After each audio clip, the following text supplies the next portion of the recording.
Welcome to Beyond the Creative. Every episode, we're exposing the daily conversations we have about campaigns we think are interesting, insightful, or different, dissecting, reverse engineering, and breaking down what they were trying to achieve. But this isn't just about us giving our opinions. Each episode will ground those opinions against creative principles we use every day. So if you're curious about marketing as a service, behavioural design, and the importance of audience insights, you're in great company.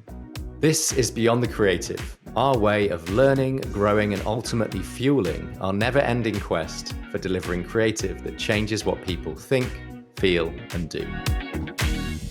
Welcome to the very first episode of Beyond the Creative.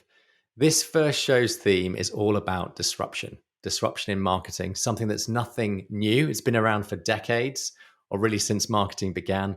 It's all about grabbing people's attention, shocking people, getting eyeballs on ads and selling more products and getting more brand awareness. It's like a never-ending game of chicken. As one brand pushes the envelope a little bit further, another brand has to up the game. And today we're going to be exploring how that works and where brands are taking disruption at the moment. So first up, we've got welcome to We Transfer, Please Leave. And this highlights how digital tools have become a distraction from creative work, but that We Transfer can play a role in helping people reclaim their time.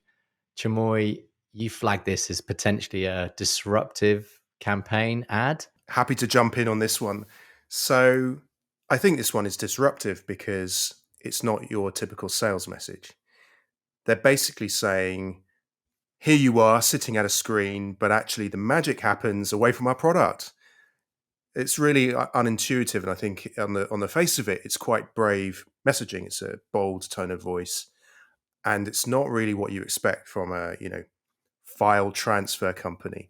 So from that point of view, I think the actual way they come across in the scripting, in the voiceover, it's pretty disruptive. Yeah, I'd agree. I think it's obviously not heavy on the sales message, and it's kind of saying, get back out in the wild and find that source of inspiration that made you fall in love with being a creative in the first place. And that's cool. I think that's been done before. Yeah, it's interesting how disruptive or kind of controversial this is. But I guess for those people that haven't seen it, should we run the campaign? Let's run the ad.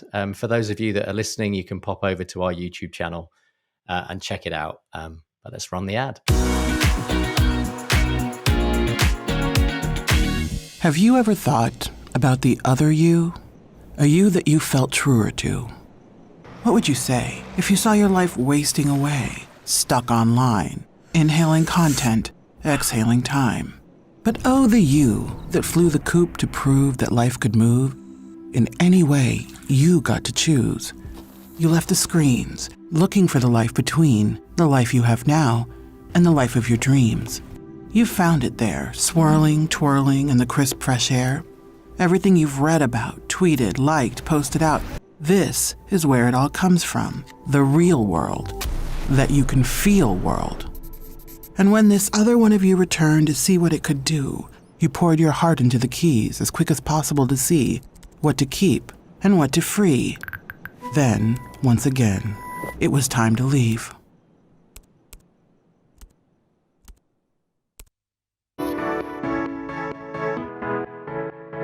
Okay, so I think that the ad is really nicely executed. It's really quite beautiful. Some lovely cinematography, some lovely craft going into it.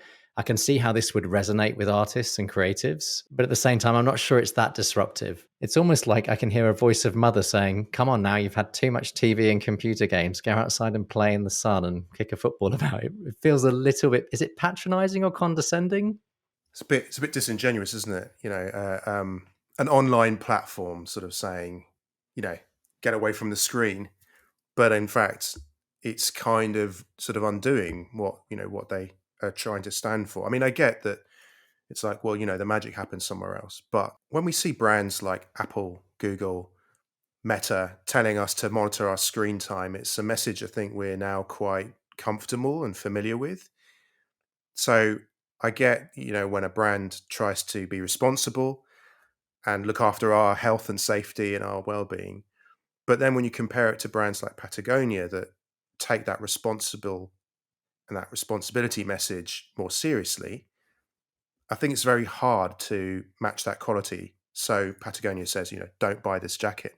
And they've really gone to the end point on sustainable purchasing of clothing and wear and tear, but they back it up with all their eco credentials, and it becomes a much sort of deeper message and a longer, wider campaigning platform. Yeah, I think you hit the nail on the head with saying, you've got to be fully committed, you've got to go all the way, and it needs to be, excuse the pun, but woven into the fabric of your brand. And I think that hasn't been as well established for the WeTransfer brand. So it still doesn't go deep enough. I think it doesn't go to the core and the essence of the brand. So it doesn't feel truly authentic. I think that's what this is the tension I think we're kind of struggling with here, isn't it? It's like, does it go far enough? Does it go deep enough? Or does it feel kind of like a disposable campaign that could just run once? The important thing here is, we look at like the different principles of how you're going to persuade people, what you're trying to do with awareness, brand marketing. I think, this was based off research, wasn't it? I think WeTransfer did some research. They released an ideas report in 2018 that found that people were less creative when they were stuck in front of computer screens for long times. And I think they were tapping into, evidence-based insights, which is really positive. Yeah, it's just that question I've got that's running through it is it quite hitting the mark? Was there another idea they could have led with there, a different execution perhaps that would have felt more authentic? I think I just feel like I can see through it a little bit too easily. Yeah, it's that tone, isn't it, of sort of like underlying there, you sort of get this whole thing of like, it's not about the files, it's not about the computer, it's about life, which is kind of, you can see how they got there from the research, but it's not a really very impactful thing to say, even though if you look at the YouTube comments underneath and people are like, this is beautiful. I mean, as you say, it's poetic, it's beautiful, but could they have done that with a 3-second kind of clip? Does it need to be a 60-second kind of poem? And as you say, is it doing anything as a campaign? What's the call to action? How do I get involved? How does it, impact my behavior? And I think if you look at the classic rules of disruption, this is where I kind of, I would want to like push the creative team who did this, to kind of push this idea further, because, disruption kind of says, well, we're going to do something completely unexpected, or we're going to do something very different from our competitors. And fundamentally, the message here is, it's not just about the files, it's about the creative idea that's important, that happens elsewhere.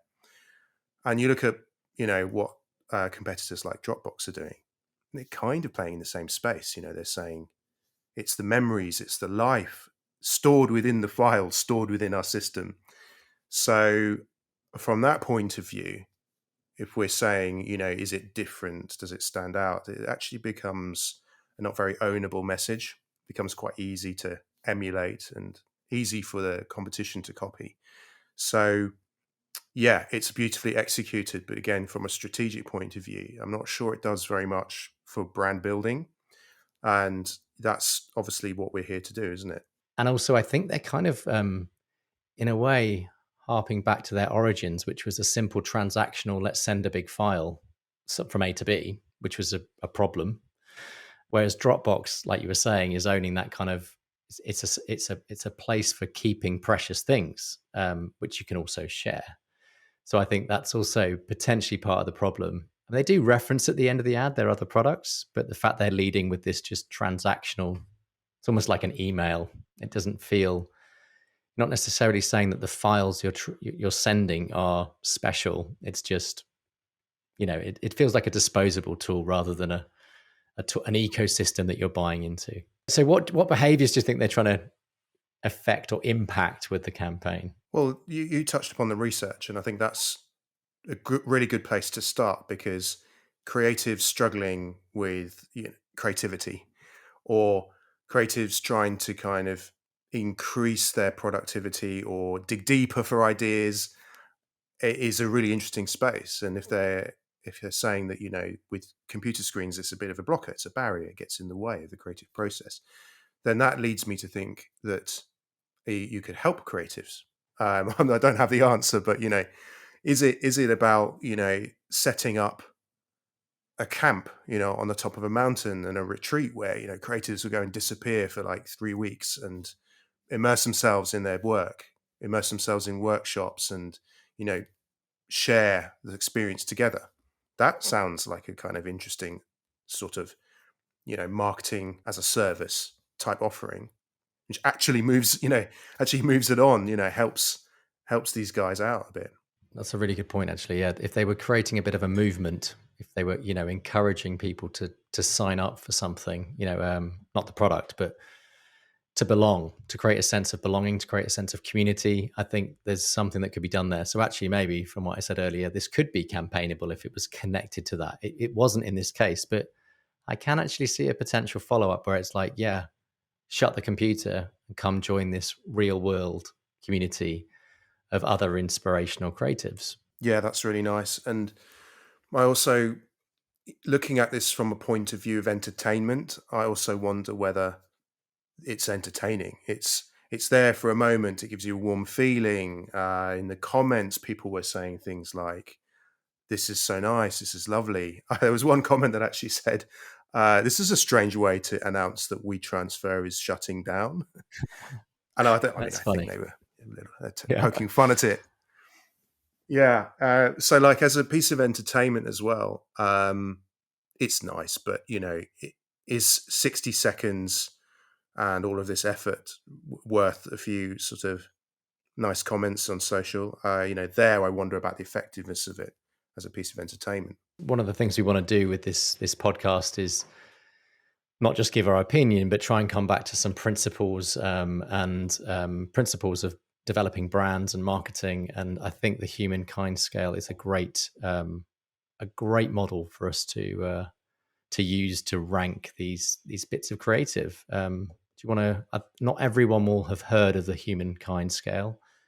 Would you mind just explaining what it was all about? It's a simple scale from 1 to 10, where 10 is the best you can possibly do. 10 is world-changing creative, and 1 is really work that shouldn't exist in the world. It's destructive. So I like to think of really trying to ignore like 1 to 4, and you want to be, you want to be in the middle at least and start there. And 6 is an intelligent idea. 7, an inspiring idea, beautifully crafted. 8 changes the way people think and feel. 9 changes the way people live. And 10 changes the world. So I often think about, is it an idea that as a piece of creative has maybe saved someone's life? That would be an ultimate KPI for work. And when we look at this idea, my gut tells me it's hovering around a 5, which is that, it's very clear what their purpose is as a brand. They've got their tone of voice nailed with this piece. Their message is pretty clear. So it does kind of say what they stand for. We stand for creativity and ideas and inspiration. And we stand against overuse of screen time, getting, being stuck in front of the screen, watching loading bars. So that kind of makes sense for the brand. So yeah, I kind of pegged it at a 5. Yeah, I'd agree with you. I think 5 is spot on. People do know the brand purpose. I'm slightly hesitating because I'm like, is it clear what the brand purpose is, or in this campaign, is it just that they're encouraging people to get back out into the wild? But I think there's enough in the message there of the kind of the purpose and the values of the brand coming through. I don't think it's quite. Is it that intelligent? Not sure, really. Don't think it quite gets there. So I think we're probably in agreement. 5 is the right score, and this is a tough scale. It's not easy, right? Climbing this ladder. And I think 5 is probably a fairly average, good. It's a solid piece of communication, right? It's a solid piece of brand work. It is quite a hard scale, and when we started talking about this piece of work, I really, really liked it. It really felt disruptive. But I think when you start to sort of take a step back and analyze it as we have, we've talked about behavioral design, we've talked about marketing as a service, we talked about entertainment, and actually it's quite hard when you look at it through those lenses and those filters.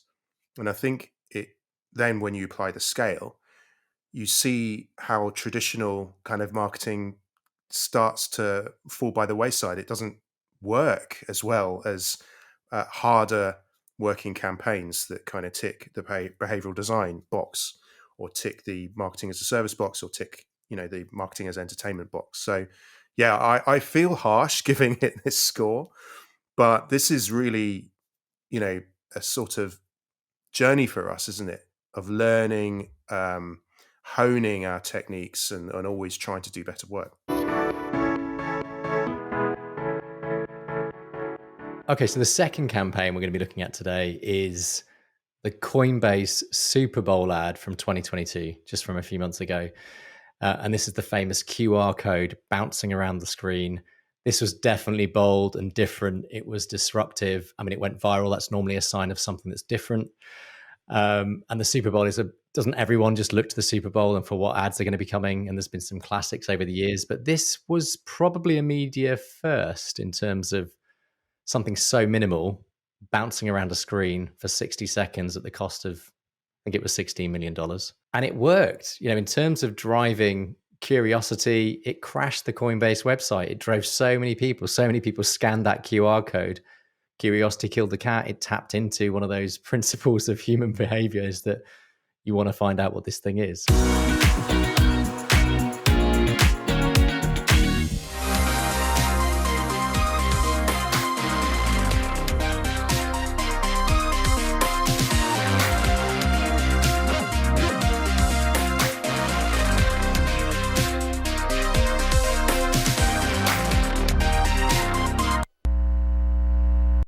Lovely. This one's great, isn't it? You can imagine seeing all of those slick, high production, classic telly ads, and then on comes a screensaver. On comes a black screen. That's what it is, isn't it? It's a screensaver. That's exactly what it is. It's like, I forgot that was like, you remember those, right? I mean, I think there's some nostalgia in there too, isn't there? Yeah, it's and it's kind of like lo-fi design we're seeing a lot of these days, and I think that's cool. That gloss versus almost pixelated, I think is a really nice aesthetic. And then of course we love talking about behavioral design. It's a QR code.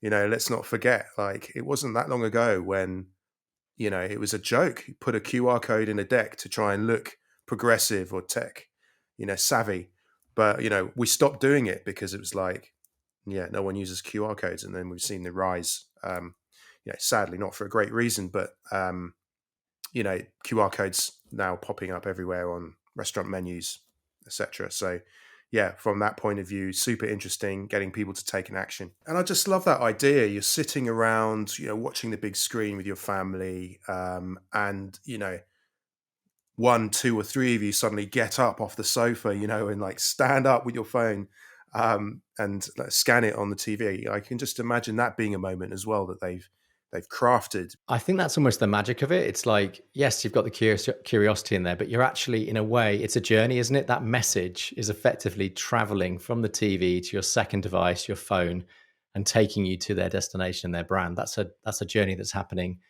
millions of times. I think they had like 20 million visits as a result of this. So clearly 20 million people scanned that QR code. So highly effective. It did its job, didn't it? It was really simple in terms of execution. I guess that's the takeaway. Don't overcomplicate things as well. That's something we fight against, isn't it? A lot of the time, or struggle with the tension of trying to cram too much into something. This was just a QR code, folks. A QR code bouncing around a screen with no language, no written language. Universal. The universal language of QR codes.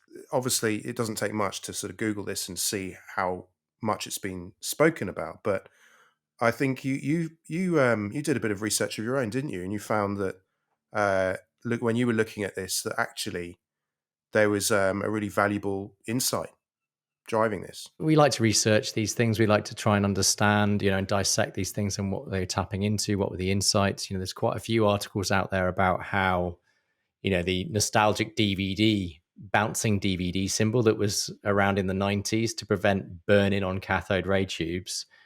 People were thinking that it was based off that, obviously, because some of the audience is that old, myself just included, I'm ashamed to say. The second thing that people were leaning into was, they're riffing off that famous scene from The American Office. So people were leaning into that. A lot of the write-ups were leaning into that. But then actually just before recording this yesterday, I saw something in my Facebook newsfeed, which was an ice hockey match. And this was a piece of content published in 2021, probably a year earlier, which was a sponsor's logo on the big screens, that hang above the ice rink. It was a sponsor's logo bouncing around the screen and then finally hitting the corner and changing color, and all the room going wild, basically. It's just a fun bit of entertainment while you're waiting for your team to come and play. So that had clearly been happening as part of popular culture at US sporting events. So really what they were doing is tapping into that much more relevant, much more current, popular phenomenon that was happening. And I think that's why you got so much reaction. You got those amazing videos that were spreading around of everyone going crazy, because they were basically connecting to that moment. And I think that amped up the whole experience of it, basically made them feel like they were back in a stadium. It was almost like a Pavlov's thing. It just triggers that thing of like, wow, here we go. And yeah, of course you're going to scan it, but people were leaping out of their seats like they did, or like they were connecting back to those real moments, basically. And I think it just reminds us that an insight can really power and drive creative, but we shouldn't dress up a little bit of desk research as like this amazing insight. You know it when you see it, and it sort of like grabs you with both hands. Definitely. I mean, it's easy to dissect something and go backwards in a way, isn't it? It's far harder to create something novel and work through that journey for the first time. So another thing that we've been talking about is whether you can do this campaign. Again, can you do a follow up? Can you do it twice? And what are your thoughts on this being campaignable or one hit wonder? Yeah, I don't think it's campaignable, really. In my view, it's obviously the fact that it's novel and not been done before in this, on that channel, on that medium. I think that's what made it special. You could do it again the following year, but there's only so much. It's so simple, isn't it? You can't really take it forward. It's not really a platform. And I've also got another question: is like, will people remember it? Like right now, everyone remembers the Coinbase viral video. Will it become just do you remember the QR code viral? Will people still connect that to Coinbase? And is it going to take the Coinbase brand forward? Is it really going to help their awareness? I'm not sure. I think it certainly got loads of press. So I think, yeah, maybe it will stick in the kind of collective consciousness of the world. Yeah, it feels like a good song that you remember from a particular summer way back when, or, it's stunty, isn't it? I think to your point, I would definitely think it goes into like the creative history books, goes into the Hall of Fame. And I'd definitely say to a student, if you want to see like what interruptive marketing looks like in 2022, have a look at this one thing. And I think, as you say, it's more about the thinking, isn't it? It's more about the attitude you bring to a new brief rather than saying, hey, look at this, we need to do this. It's like, take that thinking and apply it to a different media platform, or apply it to your brief or your brand's particular context. But certainly I'd say it would be one that I wish I'd thought of. I wish I'd done that. What about from a behavior? We like talking about behavioral design and evaluating content, and the way we develop content as well is we're always thinking about how behavioral design plays into it. Do you think it ticks the boxes there as well? Yeah, I think it's a really nice example, isn't it? It's pure system one thinking. It gets the audience to take an action, and then they've moved one step closer to your brand. What's system one thinking? It's hard to describe in a nutshell, but I'm going to have a go. So it's more like when people are busy, they're stressed, they're tired, they're distracted. It's like, just give the audience one little thing in a really simple act, a really simple message that doesn't require much rationalizing. And it really digs into the fact that we often post-rationalize our actions. So actually, once we've taken one little action that's closer to a brand, we've just invested a little bit of effort, and we're more likely to then post-rationalize that action and say, yeah, I really like Coinbase because they did that thing. And then we're moving more and more into a brand's ecosystem versus system two thinking, which is, we got to convince this audience that Coinbase is the best, and then they'll take an action. So it flips it on its head. And this is a really nice example of that. All you had to do was scan a QR code, and all of a sudden you're on the website. It's a shared experience as well, isn't it? I think that's another thing that plays out, is that kind of social proof, the power of crowds. That of all the ads created a crowd movement, and it's the thing that you can continue to talk about and possibly have videos played back of. I don't think there'll be as many videos of people filming themselves watching other adverts during the Super Bowl. I haven't seen any. I don't know if you have, but the fact that you've got that movement of the crowd, which further reinforces that. I guess really the system one is like the monkey brain, isn't it? It's like it's the limbic system, isn't it? It's the reactive stuff that doesn't require any cognitive power really, and I think that creates real anchors and memories as well. I think so. I think it's super powerful in that perspective. Perhaps more than they expected as well. I don't know whether they released this in the wild expecting that, or whether that was a beautiful like byproduct of of a simple idea. Yeah, because you probably would want to not miss all those sales with a crashed website if you really thought it was going to work. I'm sure their IT team would be like, yeah, we missed that one. But it's really nice, I think this brand gets full respect for delivering on it. And I think, it's not particularly any kind of like fixing any real difficult problem or need in someone's life, but it's entertaining in the very fact that they chose great music, great track. It builds as well, the ad, so that's really nice. So from a pure entertainment point of view, as a stunt, I think it's also really nice. What about, the other thing we like to talk about is marketing as a service, or, kind of permission-based marketing where the brand is giving something to someone else. I'm not sure it scores as highly here. Do you think it scores as a kind of service to the customer? How does that, or the prospect? How do you think it plays out in that territory? Yeah, it doesn't really lend itself to fixing a problem or solving for something, or turning up in someone's life, and like your sort of Nike run clubs and Nike apps do really well.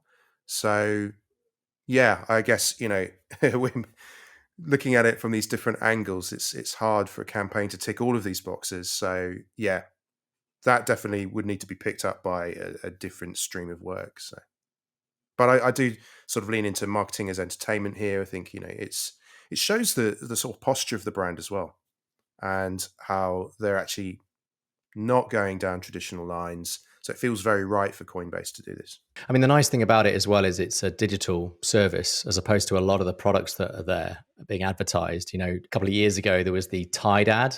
This is not a Tide ad. I don't know if you remember those, but it was really clever. They were smuggling Tide into every single ad, and people thought they were ads for a different product. But actually, it turns out these 7 different ads actually all were about Tide because they were on the shirt and everything. And it was very clever.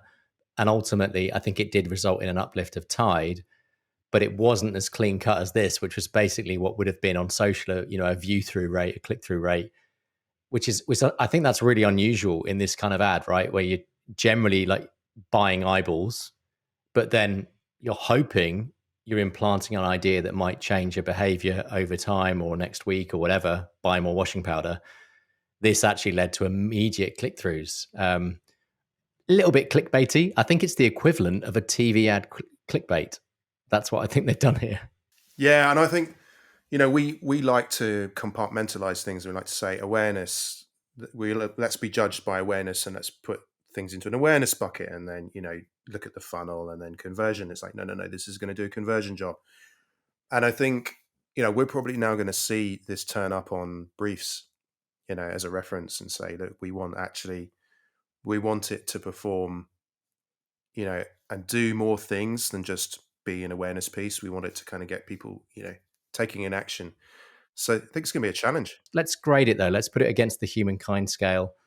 I'm going to defer to you again, Chimoy, on this one. I value your thoughts on this one first. Where do you think it sits? I'd originally put this around about a 6, but I think just hearing you and how our discussion has gone, I think this is a 7. This is an intelligent idea. It's obviously, for all the reasons we've said, clever use of media. And I think it's a really inspiring piece. And I always kind of say, to people coming up in the industry, if you want to look at like great pieces of work, what would be an iconic piece of work? I think it falls into this category. It's something I would definitely reference in the future as a great example. Does it fundamentally change people's beliefs, opinions, the way people behave and act over and above just to click through. No, but it doesn't need to. So that's what's really nice about this idea. It's got honesty about it, and as you say, simplicity. So yeah, that's where I put it, a 7. It's a really good 7, and it's definitely going to go down in history as one of the, it will definitely be in virtual textbooks for anyone learning about, impactful, entertaining, spreadable ads that reached across the world. I don't know about you, but I've had a really good time trying to break down some disruptive campaigns. It was difficult actually working through WeTransfer. That wasn't the easiest thing to do. It was slightly easier with Coinbase. That was clearly very unique and novel. And I think it just emphasizes the fact that it's not easy doing disruptive work. It's hard. But if you get it right, you get it out into the wild, it's like, it can be incredible. And I think that's why people aspire to it. And I think that's why it's always going to keep coming up in briefs. We've only looked at 2 ads. There's a plethora of disruptive ads out there. Please drop down in the comments below any that you think we should perhaps have a look if we bring disruption back as one of our themes for the podcast. Let us know in the comments and we'll pick up on that. We'd love to know your favorite disruptive ad. Beyond the Creative is the first show of the Remarkable channel. If you want to know when the next episode of Beyond the Creative is out, or for any other future shows for that matter, you can head over to theremarkablechannel.tv and choose your favorite way to subscribe, whether that's audio or video.